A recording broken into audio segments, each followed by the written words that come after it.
bienvenue pour un nouveau numéro de Fréquence Médiévale. Alors vous savez qu'on aime bien parler de bande dessinée sur Fréquence Médiévale, et cette fois on va parler d'une bande dessinée vraiment superbe qui vient d'être publiée par le Lombard, donc qui s'appelle Perceval, d'Anne-Caroline Pandolfo et de Terkel Risberg, et on a le plaisir d'interviewer les deux auteurs justement de cette bande dessinée Perceval au micro de Fréquence Médiévale.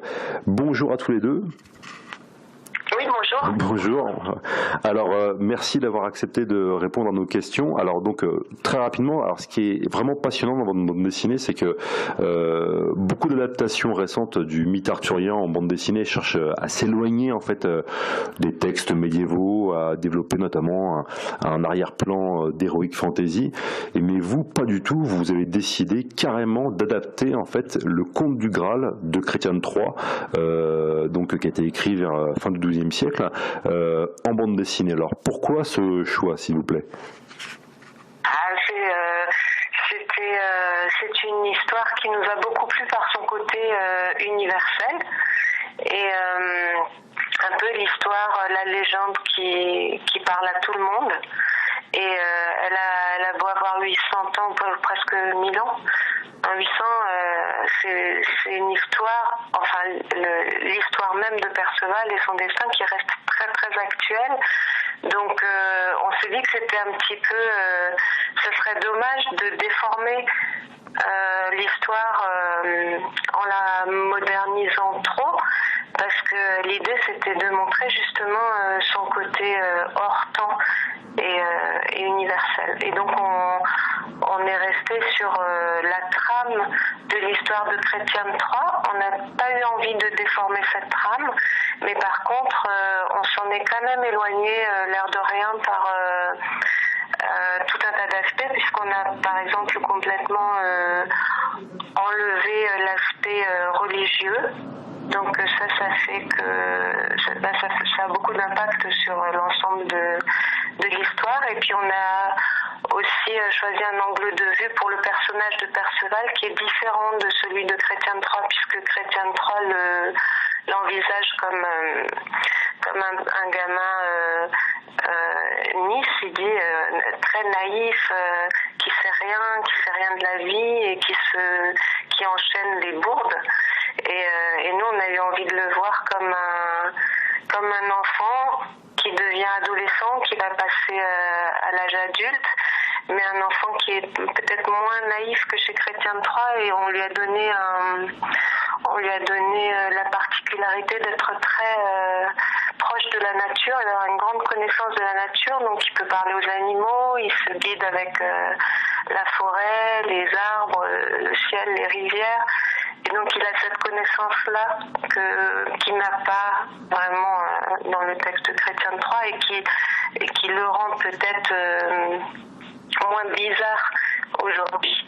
Parce que quand on lit le Perceval de Chrétien de Troyes, on est quand même à plusieurs reprises un peu surpris et ahuri des réactions qu'il a vis-à-vis des femmes, des autres.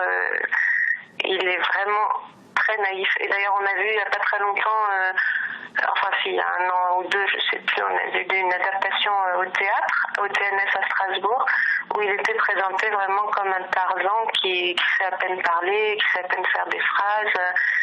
Il a également cette particularité un peu stupide dans la série qui est très réussie par ailleurs, Kaamelott, où il est vraiment le personnage idiot par excellence. Et voilà, on a eu envie de lui redorer un petit peu son blason et de lui redonner quelque chose d'une naïveté mais enfantine et merveilleuse, quoi.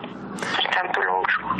Non mais c'est intéressant. Alors pourquoi quand vous dites quand même ce texte-là de Chrétien de Troyes, même si vous avez modifié, d'ailleurs moi je pense une des plus intéressante modification, c'est l'apparition du personnage de l'oiseau, en fait, qui sert un peu quelque part de conscience à Perceval.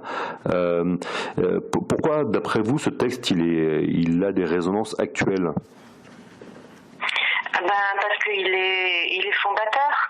C'est un texte fondateur, comme les grandes légendes grecques. c'est des fondements. Enfin, aujourd'hui, ça n'a pas changé. On est enfant et on vieillit et on apprend et on cherche à se connaître. Donc, c'est une quête de soi qui finalement était la même il y a 1000 ans qu'aujourd'hui. Ça n'a pas changé et c'était tellement bien raconté par Chrétien de Troyes que ça n'a pas changé aujourd'hui. Simplement, le texte de Chrétien de Troyes, je crois que c'est la première fois qu'il a été écrit en prose. Et c'est à l'origine, la légende, c'est une légende qui se promenait oralement. Donc, c'était raconté par des conteurs ou des troubadours et chacun devait y mettre un peu de sa sensibilité de l'époque. Et finalement, on a fait pareil. Terkel et moi, on s'est dit, c'est comme si on était les petits troubadours d'aujourd'hui. Et on va raconter cette histoire, cette légende, sur la même trame, mais à notre manière à nous, avec notre sensibilité à nous. Donc, ça lui donne de fait une modernité, mais c'est pas ce qu'on a cherché. C'était pas notre sujet, la modernité. Nous, on a eu envie de rapporter cette histoire de loin, enfin de montrer qu'elle était la même 1000 ans après. C'est assez fascinant finalement. Ouais. Et d'ailleurs, vous avez quand même pris, j'ai l'impression que vous êtes sorti un petit peu de Chrétien de Troyes parce qu'il y a aussi des éléments que vous prenez de texte un peu après, par exemple, j'ai l'impression, à la fin notamment. Oui, bien à la fin. La fin n'existe pas chez Chrétien de Troyes puisque le texte est inachevé, donc on a inventé une fin. Et je ne pense pas qu'on l'ait vraiment cherché ailleurs. Par contre, oui, on s'est quand même intéressé aussi au texte de Eschenbach, qui est un peu plus tardif, je crois. C'est ça, le Parsifal. En allemand, mais qui est inachevé aussi, finalement. Tout à fait, c'est le Parsifal de Wolfram von Eschenbach, donc milieu du XIIIe siècle, en effet. Donc c'est un texte après qui a inspiré en partie Wagner d'ailleurs, mais c'est vrai. Alors justement, par rapport, vous, Anne-Caroline Pandolfo, vous avez écrit le scénario. Alors Terkel Rijsberg, lui, c'est plus le côté graphique, et ça c'est très intéressant aussi du côté graphique parce que on n'est pas du tout dans une tentative de dessin réaliste. Voilà, vous avez plus en effet pris un parti graphique un peu différent. Enfin, c'est-à-dire en fait avec des dessins. Moi, je les qualifierais.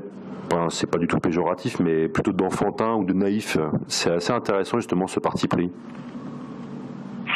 Ça a été de ne pas être trop réaliste, c'est un rappel que j'ai dû me faire tout au long du livre, mais qui finalement devient assez naturel parce on cherche pas à être réaliste ni dans la narration ni dans les images, parce que c'est un Moyen-Âge qui n'existe pas, qui n'a pas existé, on cherche pas à situer un moment précis, et par exemple dans le Moyen-Âge, et du coup, il y a ce côté onirique et un peu hors temps, comme disait Anne-Caroline, que je cherchais à voir dans les images aussi. Après, il y a évidemment l'inspiration des enluminures de l'époque, de l'époque, et un peu plus tard aussi, qui sur certaines pages de flashback, etc., qui deviennent très, je pense que la référence est très évidente, très explicite. Mais il y a aussi dans le reste du livre où j'ai pas voulu justement singer la manière de dessiner du Moyen-Âge, mais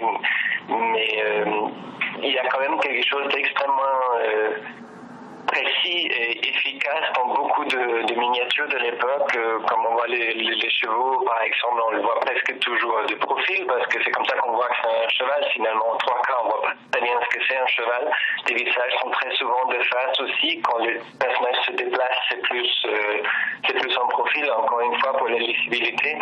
Et ça, j'ai voulu retrouver, pas exclusivement, parce qu'il y a aussi des scènes de baston où finalement c'est peut-être plus souple comme on fait de la bande dessinée ou l'illustration tout court aujourd'hui. Il y a peut-être une grande liberté, on peut faire beaucoup de choses, mais justement ça fait des différentes références qui se rejoignent dans un même dessin. Et il y a aussi les histoires de taille, par exemple, de personnages qu'on voit aussi dans les enluminures du Moyen-Âge, mais aussi dans l'iconographie égyptienne, par exemple, qui est bien plus vieille finalement, où on voit les personnages changer de taille par rapport à leur importance dans le récit. Ça, c'est quelque chose avec lequel on a joué, par exemple, dans la scène qui se passe au Roi du Graal. Le roi pêcheur qui par moment prend une taille démesurée par rapport à Perceval. Ouais, là où c'est clairement une référence en effet aux enluminures où voilà, on représente pas les personnages de manière figurative, mais en effet souvent la taille des personnages importants diffère est accentuée en fait par rapport aux autres personnages. Et pareil aussi, on voit à certains moments vous montrez par exemple des châteaux plus petits que les personnages ou quasiment de la même taille, et ça c'est clairement des références en effet aux enluminures. Je voulais aussi vous demander, j'ai l'impression qu'il y a aussi des références. Alors, est-ce que vous êtes inspiré d'autres BD? Est-ce que vous avez lu d'autres BD arthuriennes? Si c'est le cas, est-ce que vous vous en êtes inspiré ou est-ce que vous vous en êtes éloigné? Et aussi, j'ai l'impression qu'il y a aussi des références ou des clins d'œil au film d'Éric Rohmer, donc de 78, donc Perceval le Gallois, avec Fabrice Lucchini qui joue le rôle de Perceval. J'ai l'impression qu'il y a quelques petits clins d'œil aussi à ce film-là. C'est possible, ouais, sans doute, on l'a vu avec grand plaisir aussi, mais c'est un film qui a peut-être poussé encore bien plus loin ces références incessantes à l'iconographie du Moyen-Âge. Ce que nous, on a fait par moment, mais on a voulu peut-être une autre lisibilité, notre fluidité par moment, plus suivre la narration, plutôt que s'arrêter sur des images qui sont composées comme si ça avait été fait il y a 1000 ans. Mais oui, la référence est là, c'est sûr, c'est un des films les plus intéressants, à mon sens, qui ont été faits sur ce sujet-là, sur les légendes arthuriennes. Et donc, d'autres BD vous ont inspiré aussi ou pas du tout? De bande dessinée, non, on a plutôt gardé de distance vis-à-vis de ça. Après, on a cherché à savoir ce qui existe, pareil pour le cinéma. Voilà, mais ça a plus été des textes finalement du Moyen-Âge, le Chrétien de Troyes ou le Lancelot Graal qui nous sont inspirés. On n'a pas trouvé de roman graphique sur la question de Perceval. Ouais. Il y a de la bande dessinée, mais on s'est dit tiens, c'est quelque chose qu'on peut raconter sous cette forme parce que pour l'instant ça n'existe pas. Mais on s'est un petit peu renseigné, on a vu des bandes dessinées, des vraies bandes dessinées entre guillemets, qui existent et qui sont pas forcément qu'on n'a pas dont on s'est distancié en fait. Ouais, tout à fait. Ouais. Donc en effet, ouais. Non, c'est ça qui est vraiment passionnant dans votre bande dessinée, c'est justement c'est presque un ovni en fait en termes BDistiques parce que adapter comme ça le texte, même si vous avez pris quelques libertés, le texte de Chrétien de Troyes, c'est vraiment un beau pari et à mon sens c'est un pari. Pardon, excusez-moi. Oui, je vous en prie.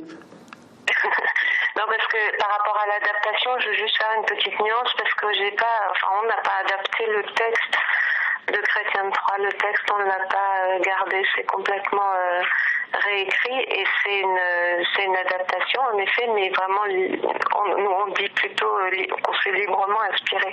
C'est-à-dire qu'on a vraiment gardé une trame de l'histoire que raconte Chrétien de Troyes, mais on ne l'a pas raconté de la même manière et surtout on n'a pas gardé ces mots puisqu'on a retiré un certain nombre de... Il y a la pie qui se rajoute et qui crée le dialogue en fait avec l'intérieur de Perceval. Ouais, tout à fait, ouais. Mais ensuite tous les dialogues de façon écrite sont complètement recréés puisque voilà. D'accord.